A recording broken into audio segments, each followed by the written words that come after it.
Assalamualaikum warahmatullahi wabarakatuh. Bismillahirrahmanirrahim. Alhamdulillahirabbil alamin. Assalatu wassalamu ala asrofil anbiya'i wal mursalin wa ala alihi wa sahbihi ajmain amma ba'du. Pemirsa Sinpo TV dimanapun Anda berada, bagaimana kabarnya Anda hari ini? Semoga selalu sehat dan semoga selalu dalam lindungan Allah Subhanahu wa taala. Puji syukur kehadirat Allah Subhanahu wa taala. Alhamdulillahirabbil alamin. Pada hari ini saya bisa kembali menyapa pemirsa Sinpo TV dalam acara Islam Penuh Cinta, Penyejuk Hati, Penyegar Iman. Salawat beserta salam semoga tetap tercurah limpahkan kepada junjungan kita Nabi wa Rasulana Muhammad sallallahu alaihi wasallam yang kita nantikan syafaatnya kelak di yaumil kiamah, dan semoga kita termasuk ke dalam umatnya yang senantiasa istiqomah dalam menjalankan sunnah-sunnahnya. Pemirsa Sinpo TV, seperti biasa kita akan menghadirkan tausiah dan juga kita akan berdiskusi terkait dengan tema yang kita bahas pada hari ini, yakni makna hidup berkah bersama dengan Ustadz Ahmad Haris Riswanto. Assalamualaikum Ustadz. Waalaikumsalam warahmatullahi wabarakatuh. Sehat Pak Ustadz? Alhamdulillah sehat Mas Arif. Alhamdulillah sehat. Hari ini kita akan membahas terkait tema makna hidup berkah. Seperti apa makna hidup berkah dan bagaimana mencapai makna hidup berkah, nanti kita akan bahas dalam Islam Penuh Cinta, Penyejuk Hati, Penyegar Iman. Makna hidup berkah ini menjadi tema yang akan kita bahas pada hari ini. Bagaimana langkah-langkah menuju hidup berkah dan bagaimana ataupun ciri-ciri hidup kita ini sudah berkah. Ini yang akan langsung dijelaskan oleh Bapak Ustadz Ahmad Haris Riswanto. Kami persilahkan Pak Ustadz. Baik.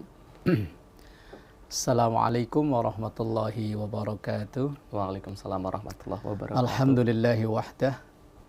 Wassalatu wassalamu ala rasulillah sayyidina wa maulana Muhammad ibn Abdillah wa ala alihi wa ashabihi wa man tabi'ahu bi ihsanin ila yaumil qiyamah. La haula wa la quwwata illa billah, amma ba'da.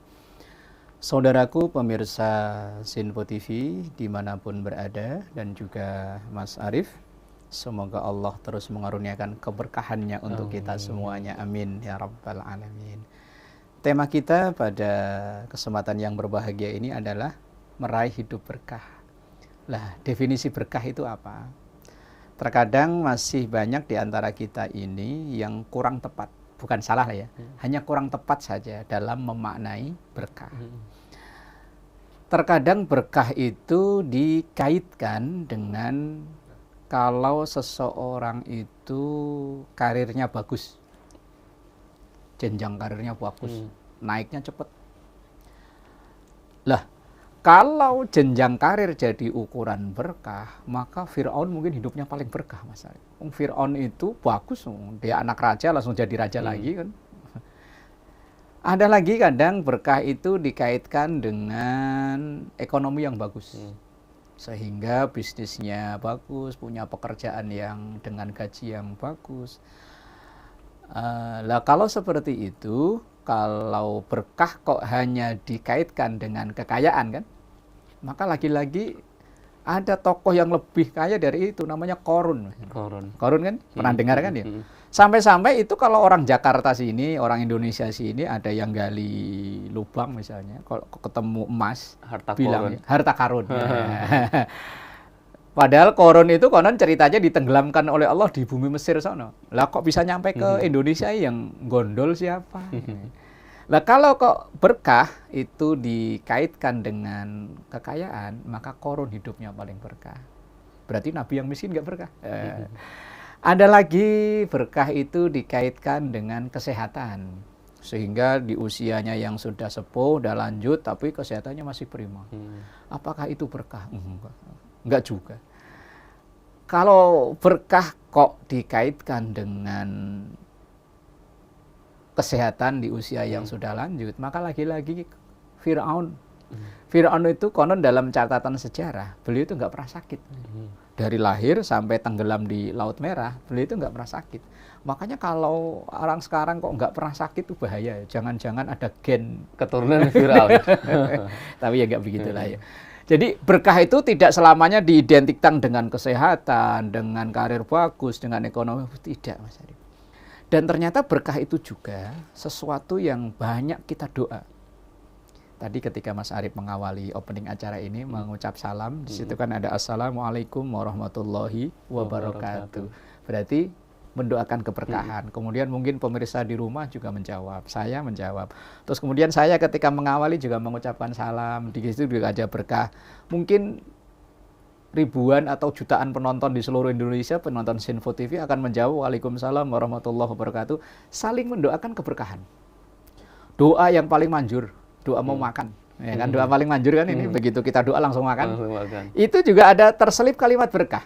Allahumma barik lana fima rozaqtana wa qina adzabannar. Ya Allah, berikanlah keberkahan kepada kami terhadap Engkau yang karuniakan kepada kami dan jauhkan kami dari api neraka. Berkah. Bahkan sampai saking pengen berkah, banyak orang yang berusaha itu memberi nama usahanya dengan nama berkah. Sering kan kita lihat, kadang pemiliknya bukan seorang Islam ya, toko bangunan gitu, Berkah Jaya, Berkah Jaya atau apa gitu, Berkah Abadi. Itu saking pengennya untuk memperoleh berkah itu. Kalau kita hadir di acara akad nikah, begitu dinyatakan sah, doa yang diajarkan oleh Rasulullah Sallallahu Alaihi Wasallam, barakallahu laka wa baraka alaika wa jama'a bainakuma fi khair. Lagi-lagi doa berkah. Lah, lalu berkah itu apa? Kok tidak selalu dikaitkan dengan kekayaan, kesehatan, karir, dan lain-lain? Ada makna berkah yang disampaikan oleh para ulama. Misalnya begini, berkah itu adalah kullu ma yazidukum fi ta'atillah. Kondisi apapun yang menyebabkan engkau lebih taat pada Allah, itulah disebut dengan berkah.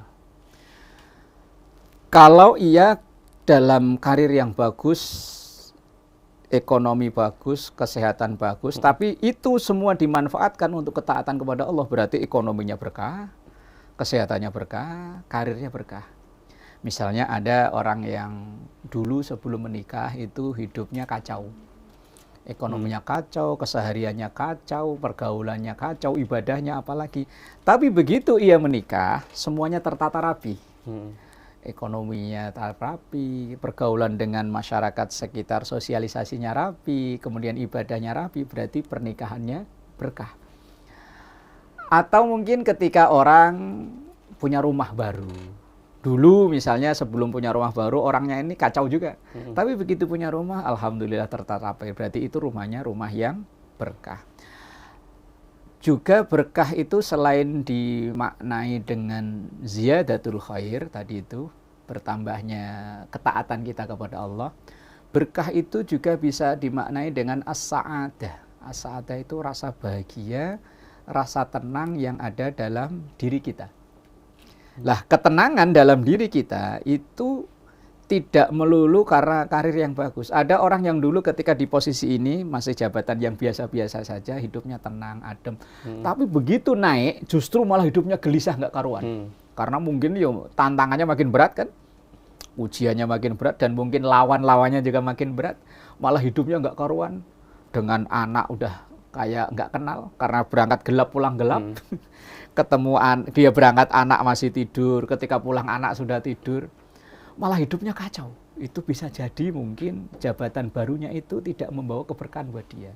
Ibadahnya makin nggak terurus. Kalau ditanya, Mas, biasanya rajin ikut kajian kok sekarang enggak? Waduh, mohon maaf, kerjaan di kantor begitu luar biasa.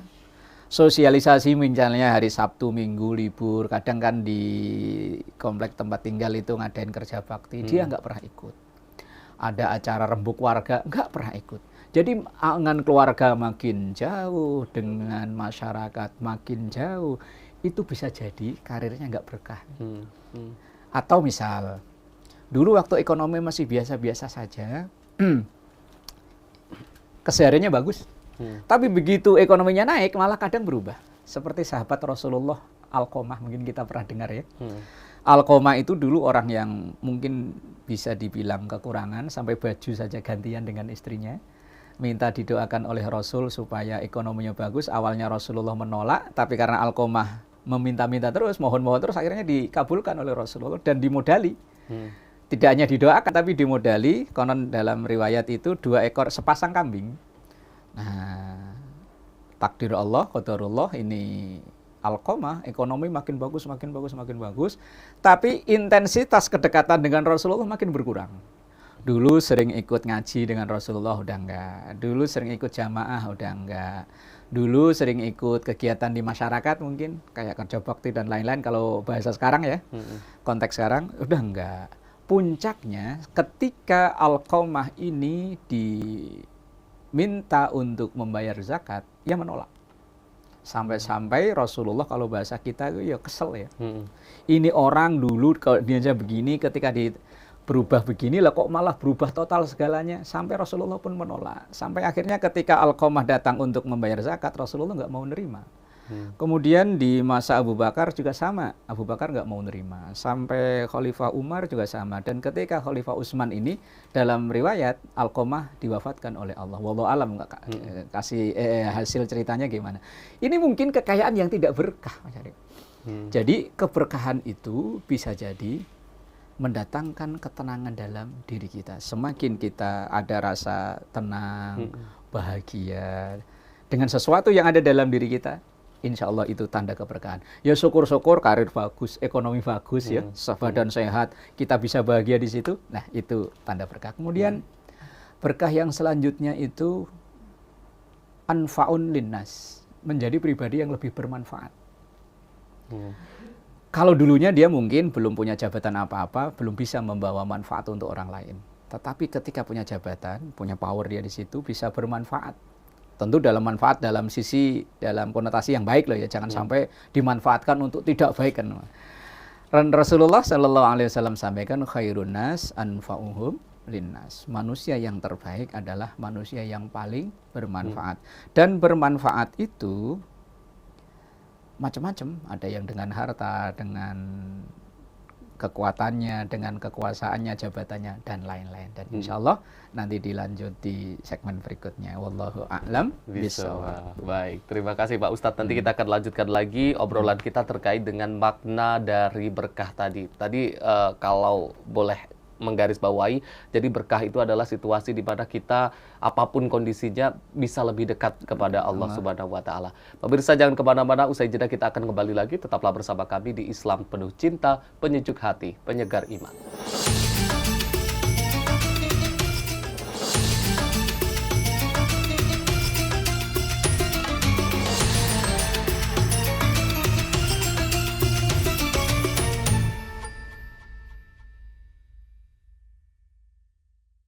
Pemirsa Anda kembali menyaksikan Islam Penuh Cinta, Penyejuk Hati, Penyegar Iman. Masih membahas tema kita pada hari ini terkait dengan makna hidup berkah. Tadi Pak Ustadz sudah menjelaskan terkait dengan apa itu berkah dan juga makna dari hidup berkah itu.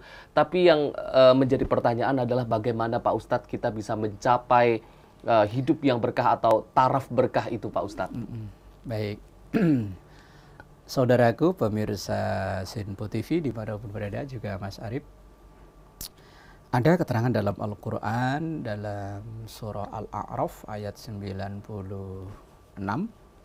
Allah sampaikan begini, walau anna ahlal qura amanu wattaqaw la fatahna alaihim barakatim minas samai wal ardh.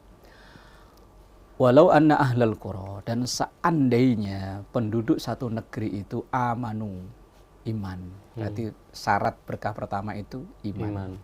Kemudian wattaqau, ia bertakwa. Takwa itu menjalani perintah Allah, menjauhi larangannya. Lala menjalani perintah Allah itu bukan hanya sholat, zakat, enggak. Kita bekerja dengan baik, kita bersosialisasi tetangga dengan baik, mematuhi aturan lalu lintas, enggak buang sampah sembarangan. Itu perintah Allah. Kadang kita ini memaknai perintah Allah kan secara sempit banget kan. Kalau orang udah sholat itu menjalani perintah, enggak sesempit itu, enggak. Kita bekerja dengan job desk yang kita terima, kita datang sesuai aturannya, kita mematuhi aturan-aturan yang ada, itu termasuk bagian dari takwa kepada Allah lah. Syarat untuk memperoleh keberkahan tadi, walau anna ahlal qura amanu, pertama percaya pada Allah dulu, yang kedua wattaqo, pengejawantahan iman itu tadi. Dengan takwa, dengan menjalani perintah yang jumlahnya mungkin jutaan, tergantung dari kita profesinya apa. Kemudian la fatahna 'alaihim barakatim minas sama'i wal, Allah akan membukakan pintu-pintu keberkahan dari mana saja. Asal tadi itu wattaqau ini. Kalau amanu insya Allah lah. Asal dia udah syahadat berarti udah insya Allah udah amanu. Tapi wattaqaunya ini yang berat. Kadang kita itu pengen hidup nyaman, pengen hidup enak, bergelimang keberkahan, tapi jalani perintah Allah ogah. Dari hal-hal yang kecil tadi lah misalnya ya, seringnya kita buang sampah sembarangan, nggak patuh pada peraturan, sering melanggar peraturan. Nah ini mungkin yang menyebabkan keberkahan itu dicabut oleh Allah. Allah, mohon maaf ini, menitipkan Indonesia ini kekayaan yang luar biasa ya. Kalau lagunya Kos Plus itu ya, tongkat aja jadi tanaman kan ya, cukup kail menghidupimu. Tapi kenapa seakan-akan Indonesia ini kadang malah bahan pokok impor dari luar. Padahal Indonesia ini kaya raya, subur makmur, gemah, ripah, loh jenawi. Kalau bahasa Jawa dulu, Korto tentrem karto raharjo. Tapi kenapa kok kayaknya kebutuhan pokoknya malah impor? Bisa jadi, bisa jadi. Yang memimpin dan yang dipimpin, bukan hanya salah yang memimpin, yang dipimpin juga sama. Kurang taat dengan aturan yang ada. Baik itu aturan agamanya, aturan negaranya, maupun aturan yang nggak tertulis dalam masyarakat itu. Maka untuk keberkahan, syaratnya adalah amanu wattaqau. Iman dan takwa. Takwa itu definisinya yang begitu luas itu tadi. Kira-kira begitu Mas Ari. Pak Ustadz tadi kan terkait dengan berkah itu tadi tidak melulu soal materi, soal kesehatan dan lain kenikmatan. Lalu apakah ketika kita diuji, ketika kita dalam kesusahan itu juga bisa menjadi salah satu bentuk berkah Pak Ustadz? Oh gitu ya. Apakah sakit itu berkah gitu kan? Atau mungkin dirumahkan dari pekerjaan itu berkah? Nah gitu kan. Begini, kalau kita kaji dari sisi bahasa doa untuk mempelai, ini Mas Arif udah pernah didoakan ini belum? Itu doanya kan begini, barakallahu laka. Semoga Allah memberikan berkah kepada engkau saat lagi senang, saat lagi posisi positif, sehat, banyak duit, kerjaan lancar, kalau perlu karir naik, ya kan? Tapi kan doa itu ada lanjutannya, wa baraka alaika. Dan semoga Allah tetap memberi keberkahan kepada engkau saat lagi ada masalah. Lagi konotasinya negatif kan, lagi sakit, lagi dirumahkan, lagi ekonomi seret. Lah, doa itu tadi, semoga Allah tetap memberikan berkah pada engkau saat lagi susah tadi itu loh. Nah, terus gimana? Realnya gimana? Begini. Ketika seseorang walaupun lagi sakit, tapi ia tidak berhenti mengingat Allah.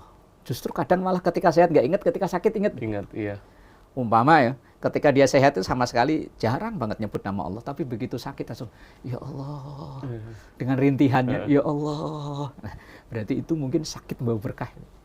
Mungkin Allah sengaja memberikan cobaan pada orang itu agar dia kembali mengingat Allah. Ada hadis yang kurang lebih bunyinya begini. Idza ahabballahu abdan ibtalahu liyasma'a tadarruahu. Ketika Allah itu cinta kepada salah seorang hambanya, maka Allah menguji hamba itu tersebut. Mungkin dengan sakit, dengan ekonomi, dengan keluarga, dengan karir, dengan teman-teman satu kerjaan, dengan relasi, dengan kolega. Ibtalahu, Allah mengujinya itu. Untuk apa? Liyasma'a tadarru'ahu, supaya Allah mendengar tadarru'nya. Tadarru'nya itu memohon dengan sangatnya itu. Lah orang ketika tertimpa masalah terkadang bangun malamnya ya Allah. Kadang orang ketika lagi ekonomi bagus dengan tetangga nggak begitu kena, tapi begitu jatuh dengan tetangga dekat. Ini berarti bisa jadi keberkahan itu ada saat dari sisi lagi, mohon maaf, bahasa katanya konotasinya agak negatif ya, lagi sakit, lagi ini. Bisa jadi, bisa jadi. Dengan catatan, ketika ia dalam kondisi itu, dia menjadi hamba yang lebih baik, baik hubungannya dengan Allah maupun hubungannya dengan sesama. Begitu Mas Harit. Pak Ustadz, mungkin bagi kehidupan sehari-hari khususnya para pekerja ini Pak Ustadz, bagaimana langkah-langkah agar pekerjaan kita ini bisa membawa keberkahan Pak Ustadz? Ya, di antara untuk mendatangkan keberkahan itu dalam kita meniti karir misalnya kan ya, Yang pertama, jangan sampai lupa ketaatan kita kepada Allah. Wong kerja kita itu ada jeda istirahat, jangan sampai jeda istirahat hanya digunakan untuk tidur saja. 4 rakaat ketika zuhur, kalau mungkin ketika siang, kalau pas malam ya ada 3 rakaat maghrib. Pokoknya jangan lupakan ibadahnya. Yang kedua, walaupun kita karir bagus atau mungkin ditugaskan di jauh, kayak Mas Arif misalnya, orang tua adanya di luar Jawa, Mas Arif berkarir di Jakarta, tetap jangan lupakan birrul walidain. Minta restu doa sama orang tua. Kalau memang kita ada rezeki berlebih, ya kita berbagi dengan orang tua. Orang tua senangnya apa misalnya, kita kirimin. Secara tidak langsung mungkin orang tua akan mendoakan. Dan itulah untuk memancing keberkahan dalam karir yang kita tekuni. Kemudian jangan lupa berdoa. Jangan lupa berdoa. Karena orang yang hanya bekerja tanpa doa itu disebutnya sombong. Tapi hanya berdoa tanpa bekerja, bohong. Makanya harus seimbang. Ketika kita bekerja, awalilah dengan Bismillahirrahmanirrahim minimal. Nanti begitu selesai, Alhamdulillahirabbil alamin. Ini doa yang simple. Mengawali dengan Bismillahirrahmanirrahim. Artinya kita melibatkan Allah, ya Allah, saya ini bekerja dalam dunia ini, semoga ini membawa manfaat buat diri saya sendiri, buat orang lain, buat khalayak khususnya, umumnya, atau buat masyarakat Indonesia pada lebih luasnya. Walaupun itu ucapan tidak terucap, tapi ketika kita Bismillahirrahmanirrahim, seakan-akan menyertakan Allah. Kemudian ketika selesai, nanti misalnya selesai, kemudian kita Alhamdulillahirabbil alamin. Artinya kita tidak sombong. Bisa menyelesaikan pekerjaan ini, tetap memuji kepada Allah. Kita tidak sombong. Itu diantara hal yang bisa menarik keberkahan. Kemudian, jangan lupa untuk bersabar dalam meniti karir. Karena setiap apapun pekerjaan kita itu butuh sabar. Kalau nggak sabar, nggak akan bisa memperoleh hasil yang maksimal.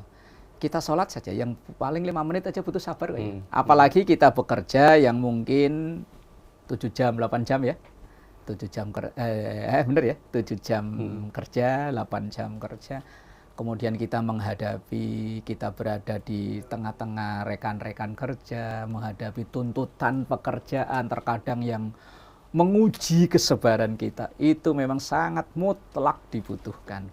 Apalagi mungkin kita berada di pekerjaan yang menghadapi orang-orang yang beragam, yang multi kan, yang dari semua agama ada, semua suku ada. Tentu kita akan berhadapan dengan berbagai macam persoalan. Dan saat itulah ujian kesabaran kita benar-benar diuji. Lah orang-orang yang bersabar, insya Allah keberkahan itu akan diraih. Banyak orang yang awalnya mungkin niatnya bagus, tapi di tengah-tengah karena nggak bisa sabar. Maka ada satu makalah dari Imam Abdul Qasim Abdul Karim Al-Qushairi, orang yang pengen sukses dalam karir dan pekerjaannya, 4 yang dibutuhkan. Pertama, ilmunya. Pekerjaan apapun butuh ilmu. Kayak Mas Arif ini kan, jadi host, ya harus tahu ilmunya. Kalau yang nggak tahu ilmunya, mana bisa kan? Yang kedua, niatnya. Niatnya yang baik. Selain niat memang berkarir bekerja, niatkan supaya ada manfaatnya. Yang ketiga, sabar. As-sabru fi wasati, sabar di tengah-tengah, itu sangat mutlak dibutuhkan. Dan yang keempat, ikhlas. Ikhlas itu bukan berarti nggak ngarep gaji, bukan. Ikhlas itu bukan langsung los-losan, enggak begitu. Ikhlas itu enggak begitu. Suatu saat nanti kita akan bahas tentang ikhlas. Ikhlas itu enggak begitu.